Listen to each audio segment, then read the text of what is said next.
સુરત નાની વેડના ગ્રામજનોનો વિરોધ. કલેક્ટર કચેરી ખાતે નોંધાવી રહ્યા છે ફરિયાદ. મનપા દ્વારા વર્ષો જૂનું મંદિર ખસેડવા નોટિસ આપવામાં આવી છે. નોટિસ મળતા લોકોમાં ભારે રોષ જોવા મળ્યો છે. ટીપી ચારે બનાવવામાં આવી ત્યારે મનપાએ શા માટે ધ્યાન ન આપ્યું તે અંગેના સવાલો કરાયા હતા.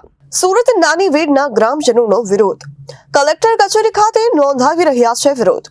મનપા દ્વારા વર્ષો જૂનું મંદિર ખસેડવા માટેની નોટિસ આપવામાં આવી છે. નોટિસ મળતા લોકોમાં ભારે રોષ જોવા મળ્યો છે.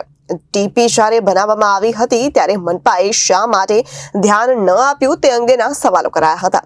મંદિર હટાવવામાં આવશે તો ગાંધી ચિંધ્યા માર્ગે આંદોલન છેડવાની ચીમકી ઉચ્ચારી હતી. સતીશભાઈ પટેલ, રહેવાનું નાનીવેર, માજી કોર્પોરેટર.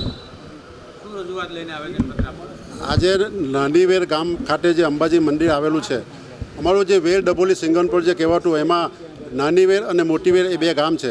નાનીવેર ગામમાં એ સિટી સર્વેમાં આવેલું છે, કામતર નથી, પરંતુ વર્ષો જૂનું આ 100 વર્ષો જૂનું આ ગામ છે. અને ગામના પાદળે જે અસલ પાદળ કહેવાતું, એ પાદળે અંબાજીનું મંદિર ગામના લોકોએ ભેગા થઈને બનાવેલું હતું. અને બહુ જૂનું મંદિર છે અને એ મંદિરના લોકો ખૂબ જ શ્રદ્ધાપૂર્વક એના દર્શન કરીને ગામથી બહાર નીકળે છે અને એની મનોકામના પૂર્ણ થાય છે. આ મંદિરમાં કોર્પોરેશન તરફથી જે નોટિસ આપવામાં આવી છે, એ નોટિસના વિરુદ્ધમાં અમે આજે અહીં આવેદનપત્ર આપવા આવ્યા છે.